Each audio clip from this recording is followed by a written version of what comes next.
Hi, and welcome to the Miami-Dade Chamber of Commerce Member Connection. I am your host, Eric Knowles. But before we get started, a word from one of our supporters. Miami-Dade College has career paths in anything you want to be. What's your story? Be global. Be cutting edge. Be inventive. Be investigative. Be a hero. What do you want to be? Be the best. Be you. Be MDC. Hi, and welcome back to the Miami-Dade Chamber of Commerce Member Connection. I am your host, Eric Knowles, and you know the deal.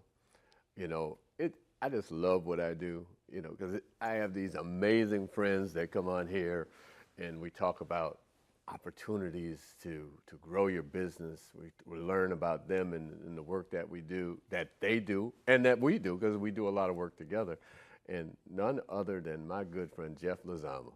I'm going to call you Pastor Jeff Lozama. Oh, no, Eric. That title is... You say you're not thinking that. No, that one. How you doing? I am well. Thank you for having me on the show today. Absolutely, Yes. man. It's good to see you. Sir. Jeff is the owner of CMS International, Windows and Doors. He's a board member, former chair of the Miami-Dade Chamber of Commerce. I'm going to twist this around a little bit and talk about the chamber, and Right. then we're going to get into Right. CMS.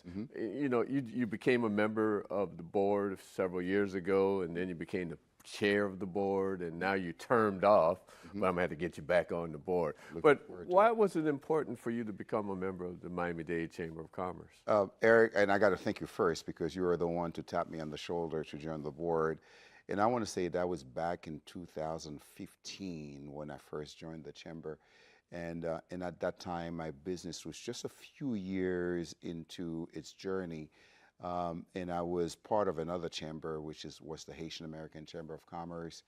And joining Miami-Dade Chamber of Commerce was probably the best decision I made as a business person in what the chamber offers, the opportunities to be in rooms where you can make the best contacts, the opportunity to in different networks, the networks that it provided to me. And I can say today, because of the chamber, Miami-Dade Chamber of Commerce, I am the subcontractor for the largest development areas, housing development areas here in Miami, which is a historical development. It's Liberty Square redevelopment project, where my company, since the initial first phase, has been the window and door subcontractor for this project. And I'm happy to report to those who are watching, and you, Eric, the next office of Miami-Dade Chamber, I'm proud to say I did all the windows there. Right. All the doors. So for those who have not gone and visit that site, it's probably one of the best sites there is. And for you to really appreciate it is to see some of the remnants of the homes that are still there that will be demolished sometime soon, and understand the conditions that these population was living in Liberty City, and the opportunity to move into a brand new apartment complex with the latest State of the art. Latest amenities, living in a safe environment, a gated community. It's just an amazing thing. And to be part of that as a subcontractor, it's being part of history. And we've already done 4 phases of this project. And I would say, I think we've already done over 700 units, right? And we're about to get into phase 5. Right. And phase 5 is just an amazing project because now we're going to go vertical. We're going to go a few stories. There is an elderly building that we are working on as well. So I'm just excited, and I'll say all this and more because once I started doing that project, people around understood my capacity and the way I've worked and the things that I've done. And I would say that has opened many doors for me, where now our company is probably in the range of many other competitors as being a top subcontractor in housing, in multifamily development. Right. No, it's amazing. And as you said, I've seen the process when we went through the process of working with Related Urban and becoming a partner with them, a community partner with them. And as you said, this this development originally was 700 homes, and it'll be 1,500 to 1,700 when it's finished. It's state-of-the-art facilities, grocery stores, et cetera, et cetera. And CMS has been right there at the forefront of being the subcontractor putting in the doors and windows. And yes, we're excited about our office. Yes. That'll be opening up soon, 3,500 square feet, incubator, office space as well. And the thing is, you don't only work here in Miami.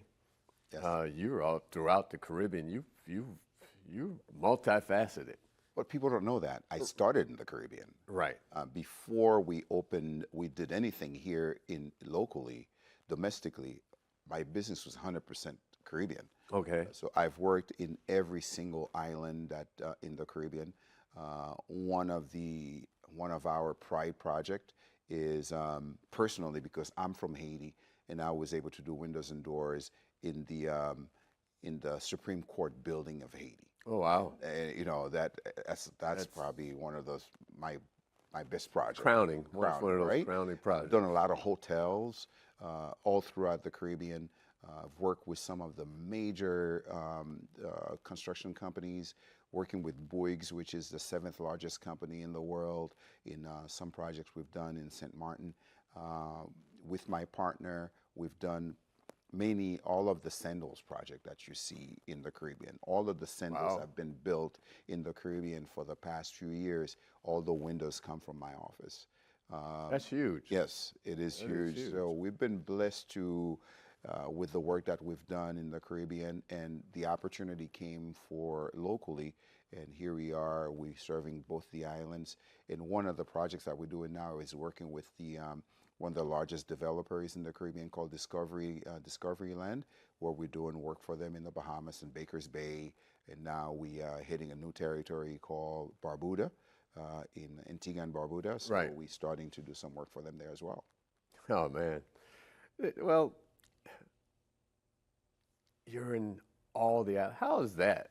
You get to travel. Obviously, you're working, but you get to see all these beautiful islands throughout the Caribbean. It's got to be inspiring. It is inspiring, but it's a job. Exactly. I mean, rarely do I have time to really slow down and enjoy what the Caribbean offers. And I do that when I go out on vacation with my wife and kids, and then Right. I enjoy the Caribbean. But it's been work. Right. It's been a hustle to visit architects, to visit builders, to visit developers, and by the time you finish the day, and you're just jumping in bed and starting again the next morning. Right. But it's being from the Caribbean and having been able to put my imprints on the Caribbean, it's just gratifying. No, absolutely. And I guess, a lot of people, they hear you from the islands, they think everybody's the same, and every island is different. Every culture is, even though there are very much similarities, everyone is different. Talk about that when you go into another place that you had. The islands are very much, like you said, very different.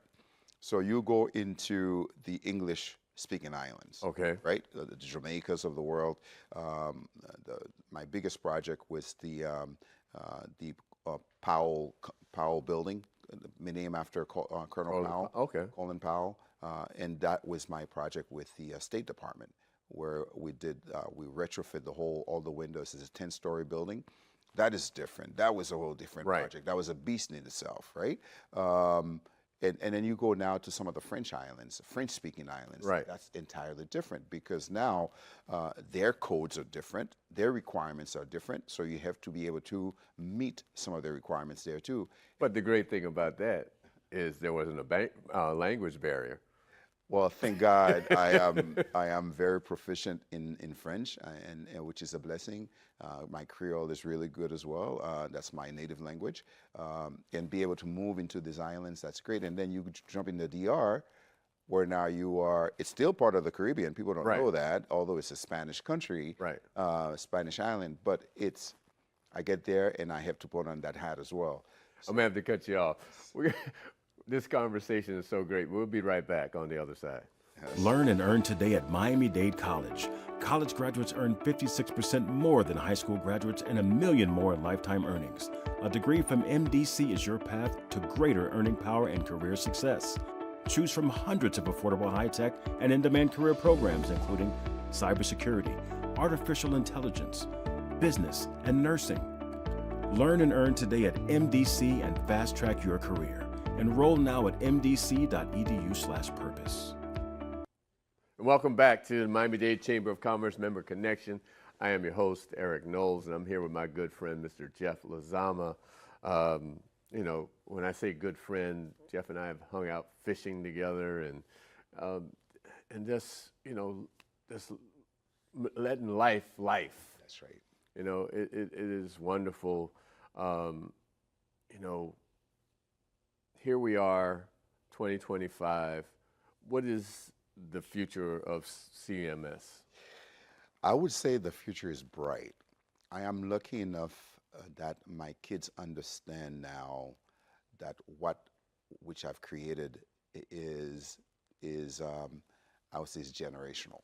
Okay. And I've got Very important. Yes, very important. I've got my two daughters who are quite involved with me. My head sales rep or sales manager for the domestic side of CMS is my daughter Jessica, and I want everybody to know her because she is an amazing salesperson. On the back of the house, I've got Tatiana and Eric. My son came to me last night and said, "Dad, I want to join the team." So Okay. I'm just excited that's good about that. news. That's great. That is probably You know, no, what you're talking about is so important, Jeff, because people build businesses and then you get to the point where you decide to retire, and what does that mean? And actually, I'm going to back up a little bit because tell us your story on how CMS, Jeff Lozama, became the owner of CMS International. Well, I was lucky enough I made a name for myself in the Okay. industry on a national level because of the work I was doing in the Caribbean. Right. All the major manufacturers of windows and doors knew that there is a guy called Jeff Lozama that was doing an amazing job for a particular brand.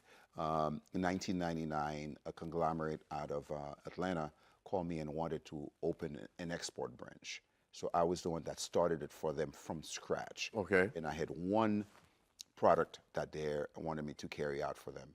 So I took that in 1999, 2001. I had about 12 employees and we're doing really good numbers, not only in the Caribbean. I started a local, domestic branch for them. But 2007, 2008 happened, if everybody remembers. Right. Where the economy went under. And I knew that my company had to make a decision because every single company was reacting to the real estate crash and had to reorganize. Mind you that our company was dealing only in building materials. Right. So it's a construction industry that took a hit. So my intuition told me that my company had to reorganize, and being the youngest of all company or the smallest of all the companies that they own, and I knew that I was, my days were numbered. Mm-hmm. So I made a call to my manager, to one of the owners, and I met with him. And when I told him Tom Brunt, which there's some people that kind of mark your life forever, right? Right. And I go into Tom and I say, Tom, I know the company, you guys are making decisions and you are going to reorganize. And I'm here to tell you that, I'm looking for another job, whether you guys want to keep me doing something else. And he says, Jeff, how do you know? I said, it's my intuition that told me. Right. And he says, well, yes, we did. We spoke about that with the board in your company. We're about to close it. And he says, well, Jeff, if I remember, you started it for us from scratch. Why don't you buy it? and the light bulb, just turned on in my head, and I'm like, buy a company? I don't even know how to buy a company. I have no idea what you're talking about, Tom. I have no money and stuff like that. How do I start raising capital to start a business? And he says, why don't you have 401k with us? Why don't you hit that, and then, we'll finance the rest for you. 2008 happened, Eric. I did that within 6 months. I was able to pay him off. Wow. And the financing that they provided me, and here we are. I never turned back, and the company has grown from zero to what it is today. And I had to bring that up because obviously, you and I have spoken about that. And when you talk about this legacy and your children in there working with you, not for you, working with you, and now your son coming in and saying, hey, I want to be a part of this. Because where I was going is that, people build businesses. They get to a point where they decide they want to retire. Or, unfortunately, they die and the business just goes away. Right. There's Right. no legacy, there's no continuation. Yeah. Or they sell it Yeah. to whomever. Mm-hmm. But to have something that your children can now take on and move on when you decide, well, I'm going to go, hang out in the Caribbean, or Right. I'm going to go down to Haiti and build my Mandoto nonprofit even bigger than what it is. That's a beautiful thing. It is. Eric, I grew up in Haiti where I saw many of our forefathers build business that were built just around one single person. And they never created a succession plans. They were just content about building this, send their kids to college, and the kids never came back to understand the investment that the dad was making in them, right? Right. And I always knew that I had to build a succession plan, Right. and to get my kids involved, because in reality, it was what I did that put all of them through college. Right. It was what I did that paid the mortgage, that gave them that security that they had, a roof over their head. Right. So I had to drill that into them so they understand that this is not something that we're doing just for an overnight. Right. This is a You real just business. can't let it blow in the wind. Blow in the wind. Exactly. And I mentioned Mandoto. So tell the folks about Mandoto. Oh, that's my, I wouldn't say pet project, that's my ministry. Okay. I think we are called. I told you it was Pastor. Yeah. F. No, it's not pastor. We are called to do something, and my calling is in philanthropy. My calling is in helping those that don't have any opportunity to go from where they are to the next level. And CMS and Mandoto, there is a connection between the two, because when this whole Tom Brunt that I mentioned to you talk about the opportunity of me buying this company, and I went home and I started praying, and I told God that, I had a pact. It's almost like a covenant with God. You allow this business to grow, and I'll use some of the revenues for your ministry. Right. And at the same time, this opportunity came in with the Mandoto Foundation. So what does Mandoto do?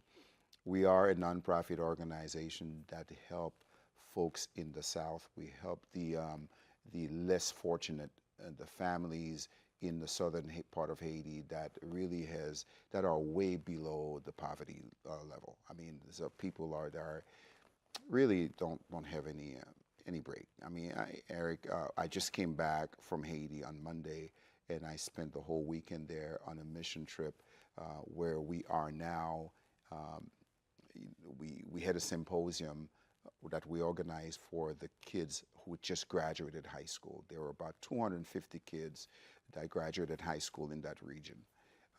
For me to put this in perspective for you, after high school, these kids have no more opportunity. There's nothing. That's the end of the academic career. There is no opportunity to advance. There is no college opportunity. There is no trade school. So our goal, what I was inspired to do, is to bring people to come inspire them, to let them know that they can tap into their own potential, to be creative, to be innovators, and come up with ideas that can allow them to professionally grow and personally grow. Build a life. Build a life. We did that. We had some great speakers from the States and from Haiti that really poured into these kids.